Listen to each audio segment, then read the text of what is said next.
আসসালামু আলাইকুম প্রিয় শিক্ষার্থী ভাই বোনেরা। এক বাক্যে জাপানের 5টি দ্বীপ মনে রাখুন খুব সহজে। জাপানের বৃহত্তম 5টি দ্বীপ, এগুলা আয়তনের ভিত্তিতে কোনটি বড় কোনটি ছোট, এগুলো খুব ইজিলি মনে রাখার একটি টেকনিক হচ্ছে হনসু হোক কিসিকো। এই বাক্যটি মনে রাখলেই আমরা খুব সহজেই জাপানের বৃহত্তম 5টা দ্বীপ আমরা মনে রাখতে পারবো। হনসু হোক কিসিকো এই লাইনটি মুখস্থ করে রাখলে, হনসু একটি দ্বীপেরই নাম। এটা জাপানের বৃহত্তম দ্বীপ এবং রাজধানী টোকিও এই দ্বীপেই অবস্থিত।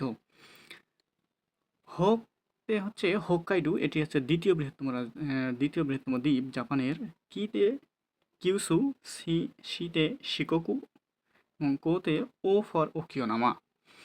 এই ওকিওনামা এটি হচ্ছে আরেকটি অন্যতম দ্বীপ জাপানের। জনসংখ্যা ও আয়তনে বিশ্বের বৃহত্তম শহর হচ্ছে টোকিও এবং টোকিওকে মেগাসিটিও বলা হয়। ধন্যবাদ।